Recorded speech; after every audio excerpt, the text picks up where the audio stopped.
নির্বাচন শেষ হয়েছে গতকালকে, আর আগামীকালকেই নির্ধারিত আছে জাকসু নির্বাচনের তারিখ। এবং ৩৩ বছর পরেই জাকসু নির্বাচনের সবশেষ পরিস্থিতি জানানোর জন্যই আমাদের সঙ্গে জাহাঙ্গীরনগর বিশ্ববিদ্যালয় থেকে যুক্ত হচ্ছেন ওমর ফারুক। যাচ্ছি তার কাছে। ওমর, ক্যাম্পাসে নির্বাচনী আমেজ কেমন দেখতে পাচ্ছেন, আর ভোটের প্রস্তুতি আর নিরাপত্তা ব্যবস্থা সম্পর্কে সবশেষ বিস্তারিত কি তথ্য আছে আপনার কাছে?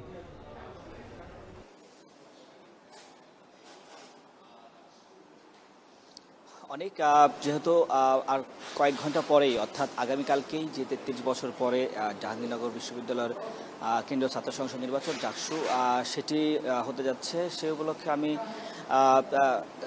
এখন মাওলানা ভাসানী যে হলটি রয়েছে সেই হলের যে ভোট কেন্দ্র রয়েছে সেখানে আমি রয়েছি। এই মুহূর্তে আমি যদি বলি, আসলে বিভিন্ন যে হলগুলোর যে ভোট কেন্দ্র রয়েছে সেগুলোর যেই বুথ, সেই বুথগুলো তৈরির যে সবশেষ কাজগুলো সেগুলো তারা এখানকার যারা কর্মকর্তা আছেন তারা করছেন এবং বিভিন্নভাবে তারা সেগুলো যাচাই বাছাই করছেন। আমরা দেখতে পাচ্ছি যে এই বুথটিতে প্রায় 10টির মতো এই ভোট কেন্দ্রে প্রায় 10টির মতো বুথ রয়েছে। সেখানে আসলে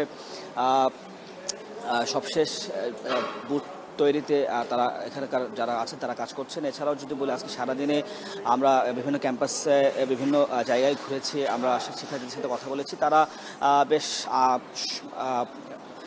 আনন্দ প্রকাশ করছে। তারা জানাচ্ছেন যে আসলে ৩৩ বছর পরে তারা জাকসু ছাত্র সংসদ নির্বাচন হচ্ছে, সেটি আসলে তাদের মাঝে এক ধরনের বাড়তি আশা সঞ্চয় করছেন। তারা বলছেন যে আসলে নির্বাচনের পূর্বে প্রার্থীরা তাদেরকে যেভাবে আশ্বস্ত করেছেন, একাডেমিক কার্যক্রম থেকে শুরু করে যে সকল বিষয়ে তাদেরকে আশ্বস্ত করেছেন, তারা বলছেন যে নির্বাচনের পরে হয়তো যারাই নির্বাচিত হবেন তারা আসলে শিক্ষার্থীদের পক্ষে কাজ করবেন বলেও আমাদেরকে জানিয়েছেন। এছাড়াও যদি নিরাপত্তার বিষয়ে বলি, আমরা আসলে দুপুরের দিকে যে মিরপুর ঢাকা রেঞ্জের যিনি অতিরিক্ত পুলিশ কমিশনার আছেন তার সাথে আমাদের কথা হয়েছে।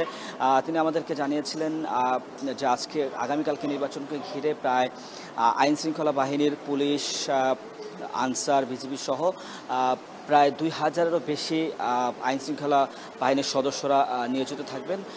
এছাড়াও আমরা এখানকার যে বিশ্ববিদ্যালয় প্রশাসন রয়েছে তাদের সাথে কথা বলেছি। তাদের পক্ষ থেকেও আমরা কিছুক্ষণ আগে দেখেছি যে ব্যালট পেপারগুলো বিভিন্ন ভোট কেন্দ্রের থেকে পাঠানো, সেই বিষয়গুলো তারা এই মুহূর্তে তারা সেগুলোর প্রস্তুতি নিচ্ছেন। এবং যদি বলি, আসলে নির্বাচনকে ঘিরে আসলে সব ধরনের নিরাপত্তা প্রস্তুতি এবং আইন শৃঙ্খলা প্রস্তুতি নির্বাচন কমিশন থেকে, বিশ্ববিদ্যালয় প্রশাসন থেকে নেওয়া হয়েছে এবং আগামীকালকে নির্বাচন যাতে সুষ্ঠুভাবে সম্পন্ন হয় সেই ব্যাপারে নির্বাচন কমিশনের পক্ষ থেকে কাজ করা হচ্ছে বলে আমাদেরকে জানানো হয়েছে। অনেক